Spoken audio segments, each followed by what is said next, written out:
What's going on, creators? Yeah, I just want to get on here and bring everybody back to now. Appreciate y'all being here and vibing with me for a bit. Yeah, today I'd like to talk a little bit about narrative shifting, and getting out of like the narratives that the world wants to constantly prescribe to you. That and the people around you's narratives, even your own false narratives can start to really play a big role in your state of mind, your state of being in the present moment. And how to start to shift out of those, how to start to replace those narratives with more empowering narratives, and ultimately start to reflect more and more of like your true identity in Christ, and not your fake identity of the world. And so what I mean by that, is like we all have this illusion that we're brought up with of the world, and what that means to each one of us is different. Everybody has a different imagining of what the world is. There's a time where I thought it looked and felt like a satanic Truman Show, and looking at my thought and beliefs at the time, it's easy to see why that was the case, and why that started to be more and more manifest in my experience. Looking at people, different things going on in creation through this lens of separation, it's almost like we build up this boogeyman of the world through our own attention. And as our attention is focused on like, oh, did you see how bad that is? Oh, it's going to be a hard next few months. Oh, it's going to be this, it's going to be that. Doom, doom, doom. Fear, fear, fear. It's like you spend a decade or so in that kind of like, oh, the sky's falling kind of mindset. That people are generally just evil, that are self-interested, that there's so much more greed and fucking hatred and violence and all that than love, and all these kinds of stories, which are all just stories. These are stories that you're telling yourself, and as you believe these different things, it's easier and easier for that to become then drawn to you unconsciously, to a point where you're in a world that you no longer recognize. And as that starts to happen, then there starts to become conflicts with people, with interpersonal relationships, because it's like, well, you aren't seeing reality the way I'm seeing it. It's like I see the world this way, you see the world that way. Now we're in conflict, and now there's an us versus them mentality, and it strengthens this belief in separation that just starts to run wild in the background as the fear and hysteria starts to become more dominant in your being. And that's not who we are. We are not fear and hysteria. And so it feels very foreign, it feels uncomfortable, it feels awful in some cases, it feels depressing, it feels hopeless. And that's all part of this old identity of the world that we embodied in our thoughts, our beliefs, and our actions. And so to start making that change, it involves changing your own self first, because the illusion of the world was created by your own self first, through your attention on the negative, putting your attention on satanic things, unconsciously, and like in a lot of different ways. We don't mean to do that. It just starts to happen because of our own kind of just fascination with it. I can only speak from my own experience with that. I was like somewhat fascinated by death and destruction and war and violence and these kinds of things. Like thinking that the world's a very unsafe place, that people can't be trusted. And, from my own life, I started seeing that being demonstrated as being a truth. It was something I learned from my dad, pretty much. He grew up in like New York City, and like you can see why that mentality kind of stayed with him. Even in moving to like a small like town in Indiana, he's like still has this like mentality of like, oh, if you don't lock the door, you'll get murdered in your sleep. And it's like, a lot of that stuff carried with him, which taught me, and then I just thought that was normal, and it's not until like kind of reflecting on why these things are bringing a type of fear and hysteria, is something that you start to unpack as you become more and more present, as you become more and more mindful of your own beliefs and assumptions. And looking at those beliefs and assumptions, you can start to change those, not by just, oh, I'm going to just drop it and replace it with nothing, but to look at it as it emerges and replace it with who you are in Christ. It's like taking a limiting belief of like, oh, it's just me and my little body, and I'm powerless and alone, changing that story to, well, I'm connected with God, on some level, and with God all things are possible. And so, with our faith, anything that we ask for, we believe, we receive it, then we experience it. And so moving your faith in a direction where, these negative assumptions, one of the most negative assumption is like that you're asleep right now. It's like, oh, this is what you need to do to wake up. This is what you need to, this is a Kundalini experience, and this is this, and it's like all that is an assumption that you're not already awake. And so letting go of a lot of that kind of shit, like you need to be brought to you just need to realize that you're already awake. And as you do that, you start to experience that more and more so. But like a big part of this process is in the here and now. What are you telling yourself? Why are you not feeling blessed right now? That's the big challenge. It's like you are already what you desire to be. The only reason you aren't experiencing it is because you just don't believe it. It's like you don't feel blessed right now, therefore you're imagining something else and projecting that unconsciously onto the screen of space. And your relationships, look at your relationships. Relationships are important, and realizing how the uniqueness of all things is really important too, because like in the physical world, look at snowflakes, for example. It's like, and is it possible to know that there's not two identical ones? I mean, I don't know, but the rumor on the street is you can look at all these different snowflakes, and they'll all be different on some level. And you can look at people, and they're all different. Oh, well, Mike, what about twins? They're all the same, and it's like, not 100%. It's like one might have a mole or something. I mean, they might be virtually identical, but there's something that they, have within them that's like, oh, well, this makes me, and that makes me, that's my brother, that's my sister, or whatever. And so, don't. That's one of the things too. It's like, oh, for the 1 in a billion, people, examples where that's not true. Speaking in generalities for the most part, it's like, look at a tree, for example. How many even look exactly the same?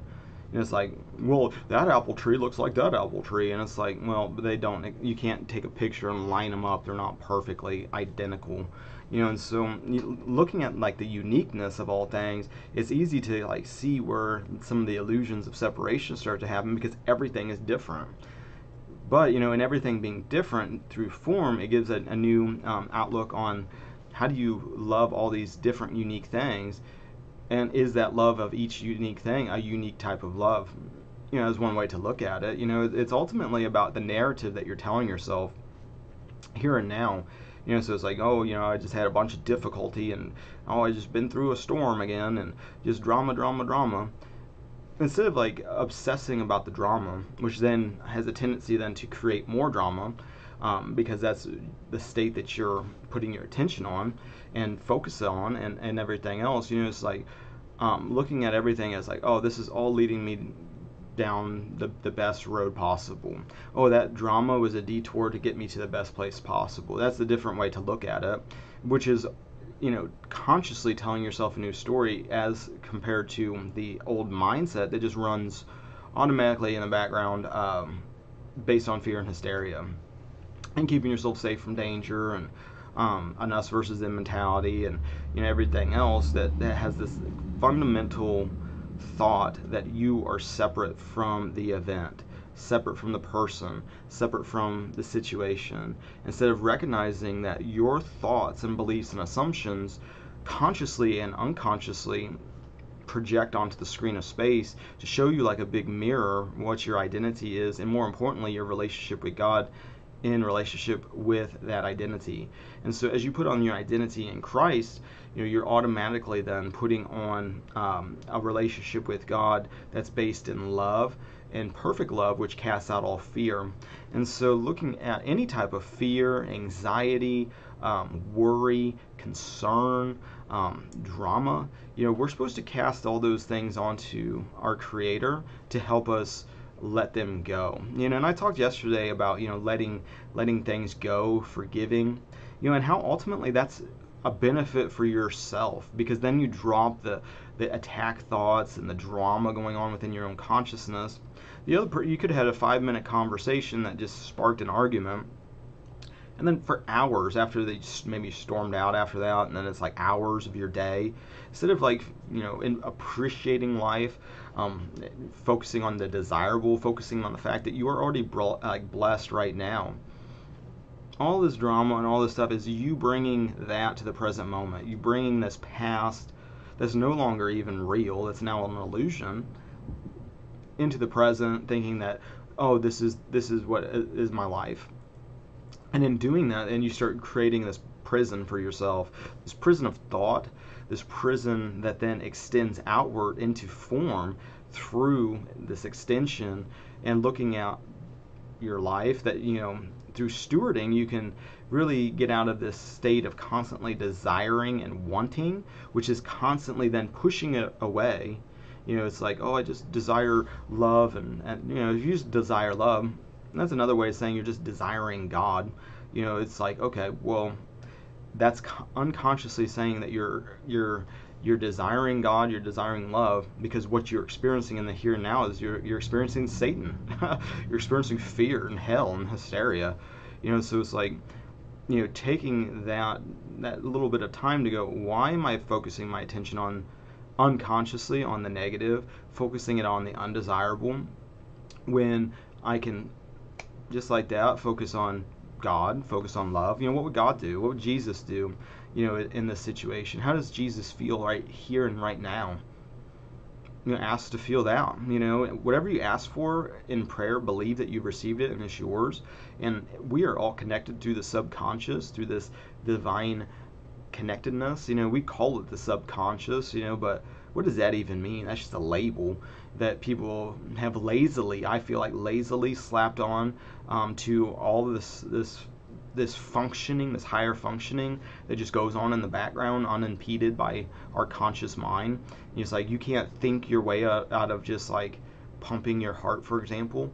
I mean, you consciously breathe for a little bit. It's like, okay, well, try doing that when you're asleep. It's like, there's a bigger thing going on.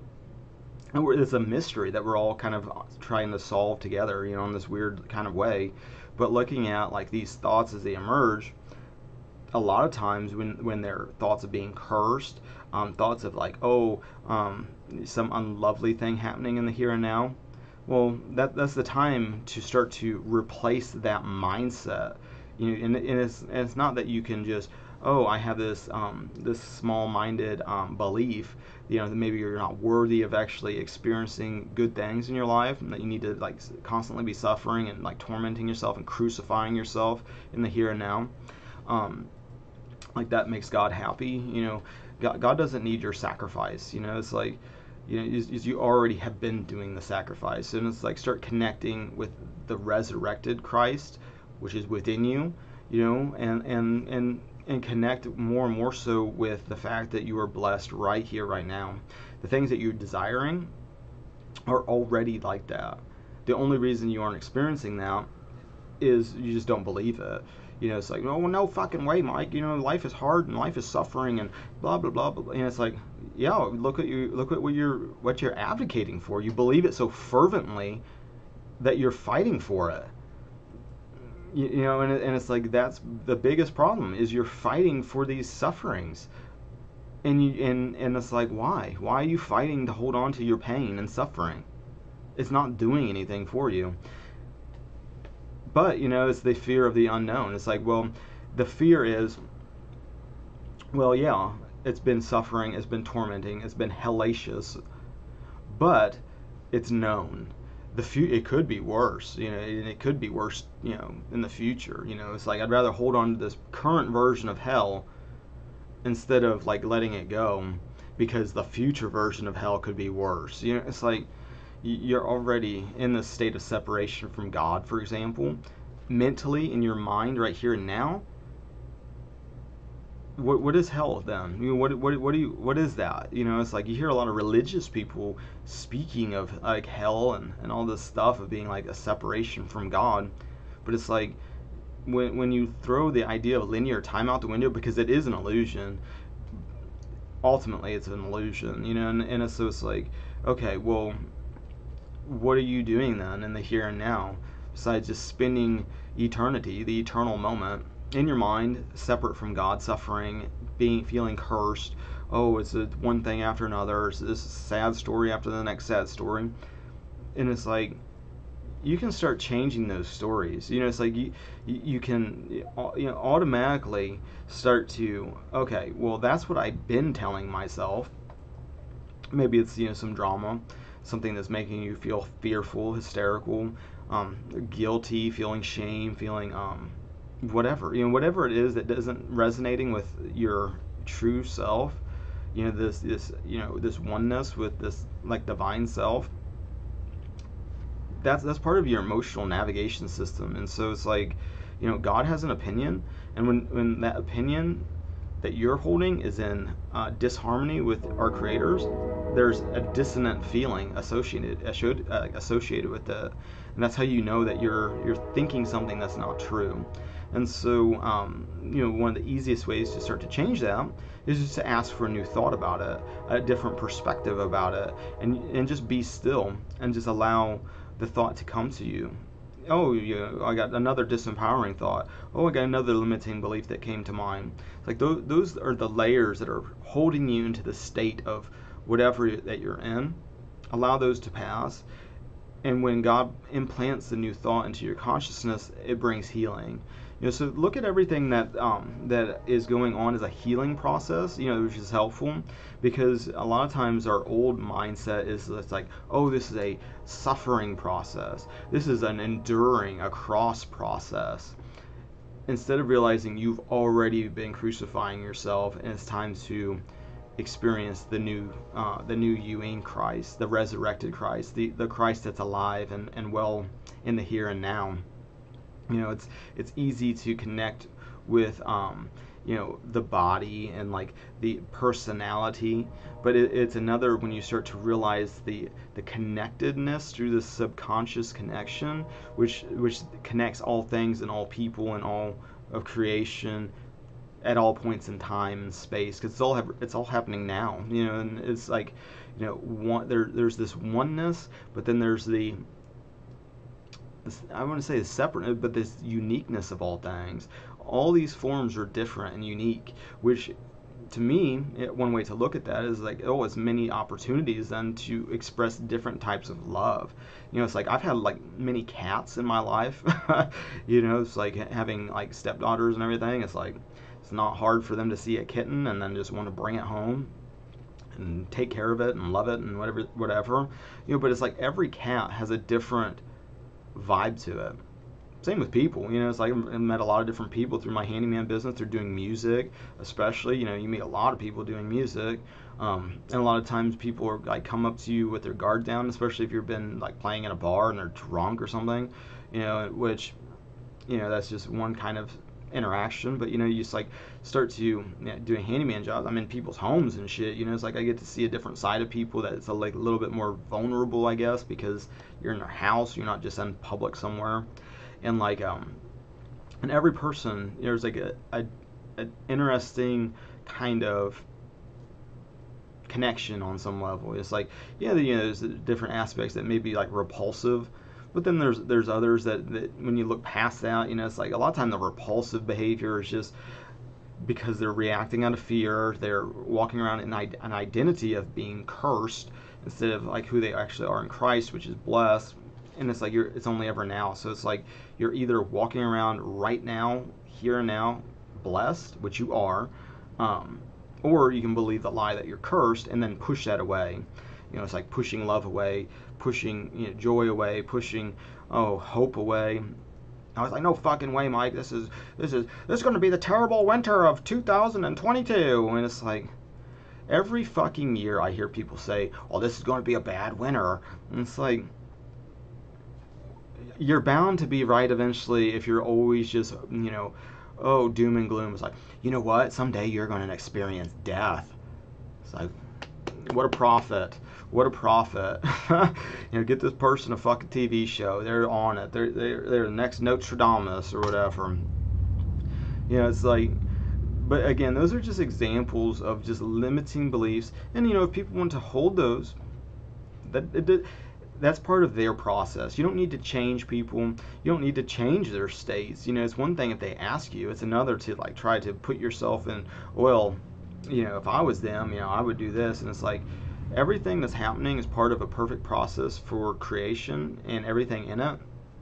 And unless someone or some being comes to you and asks, then you are putting your desires above theirs, and for one, I don't think it really works when that happens, or maybe there's a temporary thing that happens, but their own dominant thoughts and beliefs are going to override any type of thing that you do for them as far as like changing states, except in the fact of how they come to you. It's like, I used to work with this guy. His first kind of impression, I guess, he's like kind of a douche, he's like really abrasive and like, kind of like hard to be around. But, I recognized that pretty quick, but I didn't get a vibe that he was like intentionally trying to be a fucking prick or whatever. It just seemed like awkward or whatever. And like to me, I was like, oh, he's just trying to joke around. He's just not good at it. And like keeping that kind of belief about that person, that thought, every time we get around each other, then was a better interaction. It was like I actually found him to be funny over time. I finally got like over his abrasive first impression type thing, and plus he had like an authority kind of vibe to him. He was like wanted to be in control and be the boss and shit. And it's like, fine, be the boss. I don't give a fuck. Do whatever you want to do. Just tell me what to do. Then I'm getting paid to do what you want me to do. Tell me what you want. It's like, but keeping those kinds of things towards other people, trying to find the spark of the God in the other person. That's a really important thing. Because part of why we get angry at others is because we don't feel like we feel love being expressed through them, or another way, we don't feel God being expressed and demonstrated through them, and so that makes us angry because we then are in a state of confusion. It feels like, well, if I don't feel love from that person, it feels like there's like a demonic thing going on with that person, or whatever we start to tell ourselves about it. But again, a lot of the interactions we have with others are all orchestrated as part of our own type of awakening experience, which shows us, these things that are buried in our consciousness because we're seeing a reflection of consciousness in our life. And so, when you forgive another, you're forgiving yourself every time, and so as you see, the divine in others, you start to strengthen it in yourself, and a lot of it has to do with just this fundamental belief in the here and now that you are already blessed and things are as you desire them to be.